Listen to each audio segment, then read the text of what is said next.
Et notre enquête ce matin justement sur cette chaleur et l'afflux de touristes dans certaines régions qui mettent à l'épreuve les réseaux Internet. Bonjour Clément Le Saffre. Bonjour. Spécialiste nouvelles technologies d'Europe 1. Comment les acteurs du secteur, Clément, s'organisent pour tenir le choc ?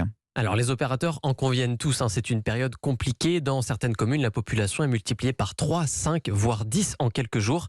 Et entre les Instagrammeurs fous, ceux qui ne peuvent pas se passer du GPS en randonnée et ceux qui ne lâchent pas Netflix, même au camping, bien la surcharge est vite arrivée. On ne parle pas de panne ou de blackout, bien sûr, mais plutôt de petits ralentissements ici ou là. Les opérateurs minimisent, mais il faut bien le dire, ça devient vite énervant quand on n'arrive même pas à appeler quelqu'un en Wi-Fi. C'est agaçant, mais c'est inévitable, reconnaît Nicolas Drouillet, directeur réseau Grand Sud-Est chez Orange. Il y a forcément une limite capacitaire sur un réseau. Donc, ponctuellement et temporairement, la limite capacitaire peut être franchie. Maintenant, ce que nous faisons, c'est que nous augmentons chaque année la capacité du réseau en conséquence.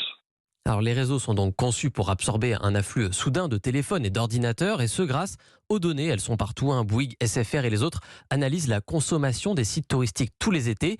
Ils en tirent ensuite des prévisions et si nécessaire, ils augmentent la capacité du réseau pour l'été suivant. Mais toutes ces prévisions n'empêchent pas les pépins, notamment météo par exemple. La canicule peut endommager des boîtiers électroniques, c'est ce qu'on nous explique chez Bouygues. Et le vent peut être fatal. Sur les îles, une grosse rafale et les antennes qui les relient au continent se décalent. Derrière, la transmission ralentit et c'est l'embouteillage pour poster ses photos de vacances. Clément, quelles sont les solutions pour acheminer tant bien que mal le réseau vers les vacanciers ?